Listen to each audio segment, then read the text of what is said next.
بسم اللہ الرحمن الرحیم۔ ایک بہت ہی خوبصورت مکالمہ جو کہ بنی امیہ اور بنی ہاشم کے دو افراد کے درمیان ہوا، وہ بیان کرنا چاہتی ہوں تاکہ ہمیں بنی ہاشم کا شرف و فضل جو ہے وہ مزید واضح ہو سکے، اور یہ دیکھا جائے کہ بنی امیہ ہمیشہ سے حسد کرتے آئے ہیں بنی ہاشم سے، اور آج بھی ان کی نسلیں حسد کرتی ہوئی نظر آ رہی ہیں۔ اور یہ مکالمہ جو ہے یہ فرائد السمتین میں درج ہے۔ اس میں ابو نعمان غلام فضل بیان کرتا ہے کہ ایک مرتبہ ایک اموی شخص اور ایک بنی ہاشم کا شخص جو تھا، ان دونوں کی ملاقات ہوئی اور یہ دونوں اپنے اپنے قبیلوں کے قصیدے پڑھنے لگے۔ تو بنی ہاشم جو تھا وہ کہنے لگا کہ میرا قبیلہ زیادہ سخی ہے، بنی امیہ کا جو تھا وہ یہ کہنے لگا کہ میرا قبیلہ زیادہ سخی ہے۔ تو ان دونوں کے درمیان یہ طے پایا کہ فیصلہ اس چیز پہ ہوگا کہ ہم دونوں اپنے قبیلے کے 10 لوگوں سے سوال کریں گے اور دیکھتے ہیں کہ کتنا عطا ہوتا ہے۔ تو بنی امیہ کا جو تھا وہ اپنے قبیلے کے پاس گیا، 10 لوگوں سے سوال کیا تو ہر ایک نے اس کو 10,000 عطا کیے۔ اور جو بنی ہاشم کا تھا، جب یہ اپنے قبیلے کے پاس گیا تو سب سے پہلے یہ عبید اللہ ابن عباس کے پاس گیا، تو انہوں نے اس کو 1,00,000 عطا کیے۔ اس کے بعد یہ امام حسن علیہ السلام کی بارگاہ میں گیا تو مولا حسن علیہ السلام نے پوچھا کہ میرے سے پہلے بھی کسی کے پاس گئے ہو؟ تو اس نے بتایا کہ اس طرح سے عبید اللہ ابن عباس کے پاس گیا اور انہوں نے مجھے اتنا عطا کیا۔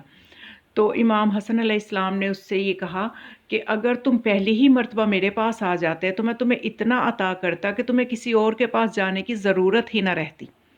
پھر اس کے بعد امام حسن علیہ السلام نے اس کو 1,30,000 عطا کیے۔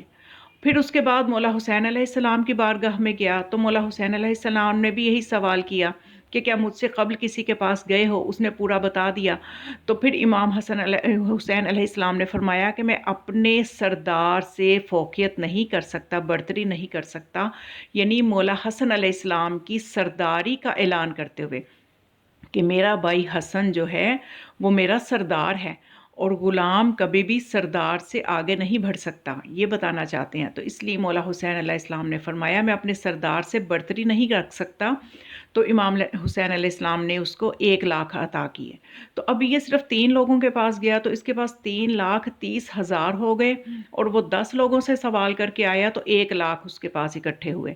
جب انہوں نے پیسوں کا موازنہ کیا تو اس کے بعد وہ جو اموی تھا اس کو بہت غصہ آیا کہ میرے قبیلے نے اس طرح کی سخاوت دکھائی، اور بنی ہاشم سے وہ حسد کرنے لگ گیا کہ 3 لوگوں سے جو ملا وہ کئی گنا زیادہ تھا ان کے 10 لوگوں کی نسبت۔ تو وہ غصے سے اپنے قبیلے کے پاس واپس گیا اور ان کے پیسے ان کو واپس کر دیے اور انہوں نے رکھ لیے۔ اور یہ جو ہاشمی تھا اس نے کہا کہ میں بھی اس کو مزید بتاتا ہوں کہ بنی ہاشم کی سخاوت کیا ہوتی ہے۔ بنی ہاشم کا جو تھا اس نے کہا میں بھی اپنے قبیلے کو واپس کر آتا ہوں، اس کو دکھانے کے لیے۔ جب وہ واپس کرنے کے لیے گیا تو بنی ہاشم نے کہا کہ ان کو چاہو تو تم رکھ لو اور چاہو تو جا کے راستے میں پھینک دو، ہم دی ہوئی چیز کبھی بھی واپس نہیں لیتے۔ یہ فرق ہے بنی امیہ اور بنی ہاشم کی سخاوت میں۔ تو یہ خوبصورت روح پرور مکالمہ، اس کو آپ خود بھی اس سے لطف اندوز ہوئے ہوں گے، اور اس کو آپ شیئر بھی کریں اور تاکہ نیکی کے کام میں آپ کا حصہ ہو جائے۔ والسلام علیکم ورحمۃ اللہ وبرکاتہ۔